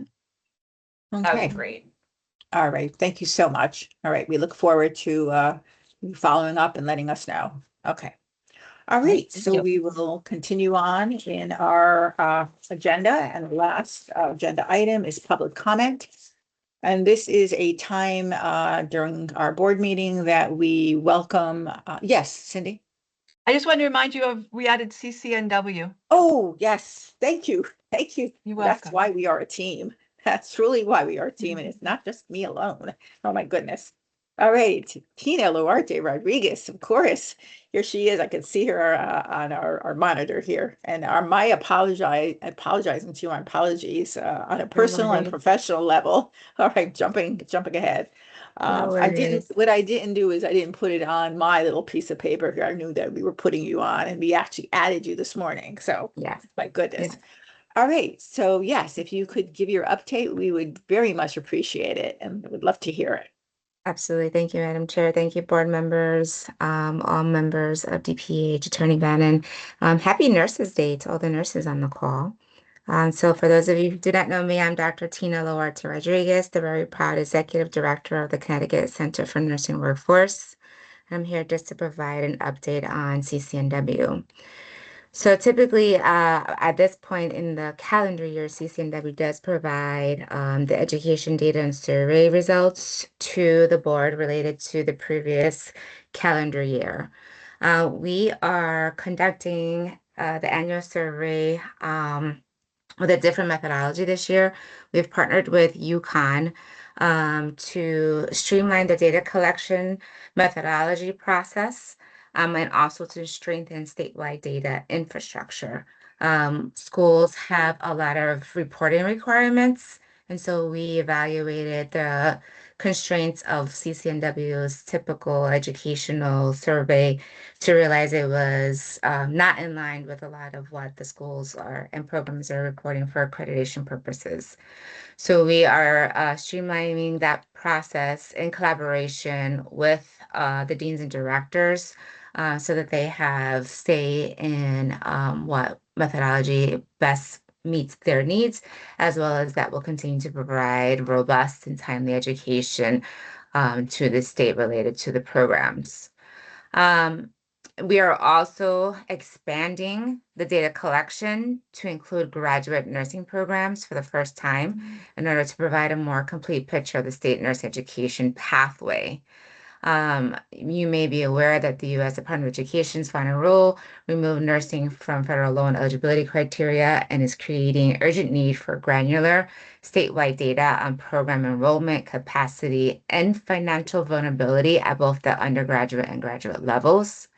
And so this is the opportune time for us to ensure that we are positioning Connecticut to have the sufficient information needed for programs, policymakers, and the public to be informed of nursing pathways in Connecticut. Any questions or comments about the education data? Okay, perfect. We are really proud to share that we are working on a project titled the Clinical Placement Project as part of the Connecticut Health Horizons grant. We are focusing on human-centered design to engage all stakeholder groups across both, actually across academia, clinical, and policy settings to really understand the current capacity of the clinical placements in the state, access, as well as barriers and opportunities, and also in identifying and proposing best practices and emerging best practice models that would be appropriate for Connecticut. The goal of this project is to reduce placement bottlenecks that constrain nursing programs, throughput, and slow pathways to licensure.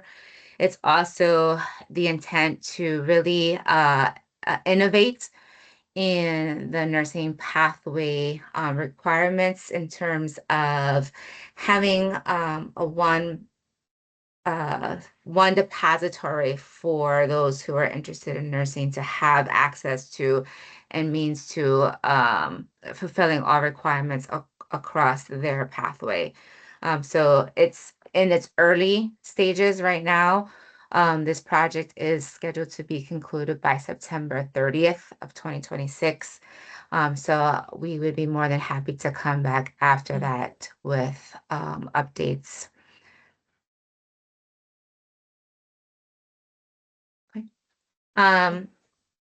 Excellent. We will continue. So recently we did host our annual summit, and we were very grateful to have Madam Chair, Dr. Reiners, present the update on the state nursing regulations.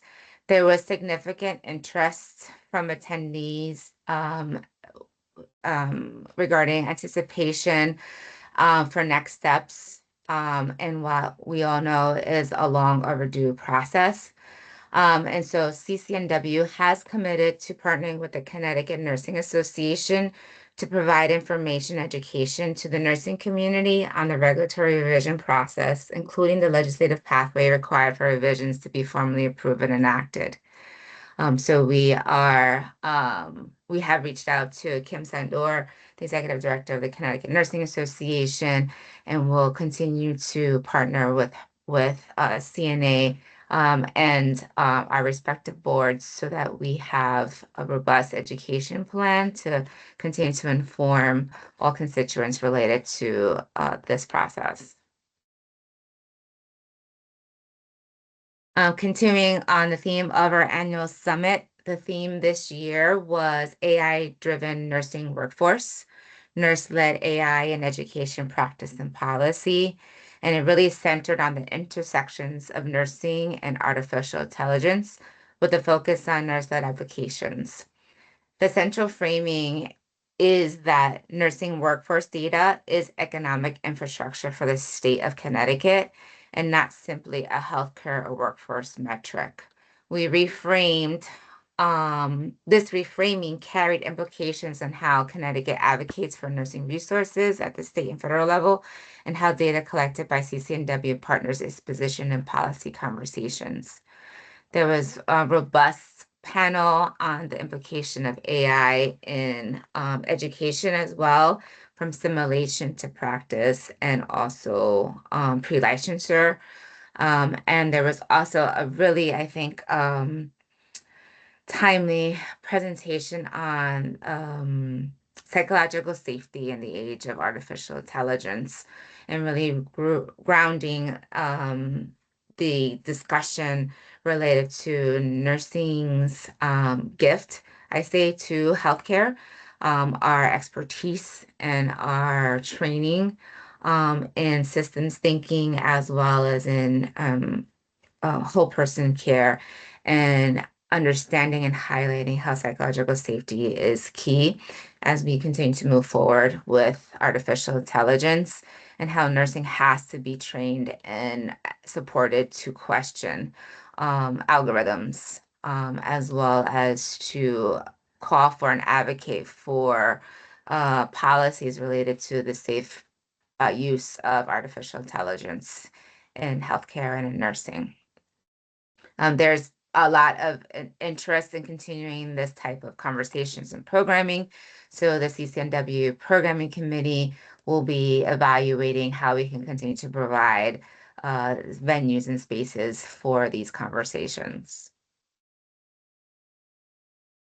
Related to our Deans and Directors Council of CCNW, we've partnered with the Connecticut Hospital Association and their patient care executives, their chief nursing officers, their educators, and their clinical placement coordinators as well, to continue to assess and address practice readiness initiatives between the nursing programs and the employers.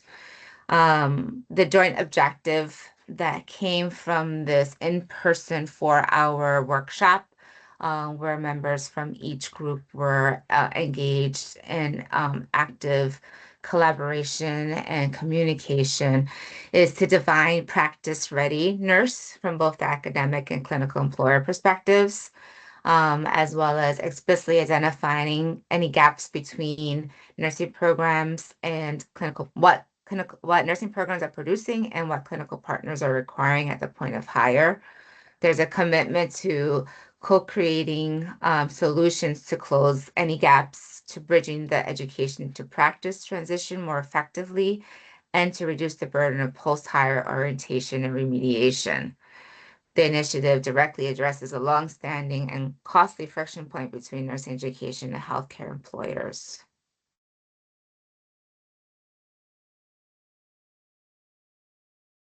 And so the last points I'd like to share is, again, just really want to have acknowledgement related to the implications of the Department of Education's final rule for CT nursing programs, as well related to nursing not being a profession and the limits of federal loan eligibility. To also be aware of our expanded data collection response to that decision to have more informed and accurate and timely information for that.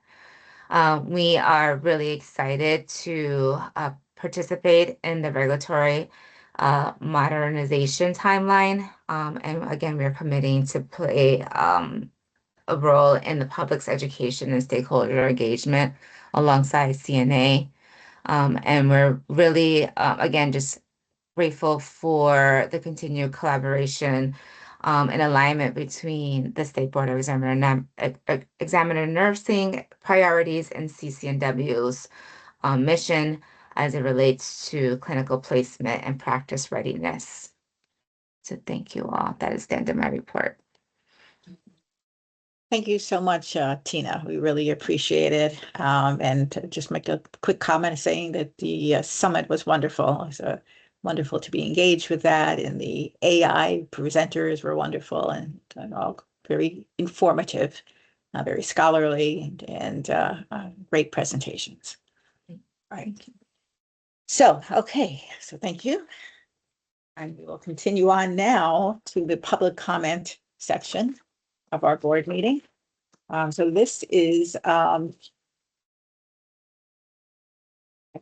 to let you know that on my computer, it says noise suppressed. I don't know what that means. Hopefully I don't lose you, but you all can hear me still. So hopefully that's okay. All right. So this is the point in our board meeting that we welcome anyone to come forward who would like to address any issues, positive, or issues are good too, concerns, awareness to the board. It is not a time for a robust discussion. It's a time for you to come forward, anyone in the audience, and then, to chat with us very briefly. And if we deem that we should, pursue your discussion, we will do that. So is there anyone in the audience that would like to come forward and share anything that is on their mind with regard to the board? And again, it's not a robust discussion. We'll not go back and forth. You're just making us aware, and then we can decide in the future if it necessitates more discussion. I have a public comment. This is Attorney Aggie Cahill. Okay, Attorney Cahill, go right ahead. Thank you, Madam Chairman and members of the board. I'm here just to inquire about if there is an avenue for expungement of a consent order. I have a potential client who had an approved consent order and has completed the discipline and did not contest the facts related to the investigation due to a threat of physical abuse by her spouse. The allegations related to prescriptions she was writing for the spouse. And I'm just inquiring if there's a way for the department to consider possibly expunging this record if they are convinced that there's a legitimate basis for doing so due to the threat my client was under at the time. Okay, all right. All right, so you presented your question. And again, we most likely will not have an answer per se. I look to Attorney Bannon, but again, we may not get into a robust discussion with you, Attorney Cahill. It might be something that you need to discuss with DPH and review that and go to the attorneys and have that discussion, review, and then, through that process. The board has no authority to really answer that question per se.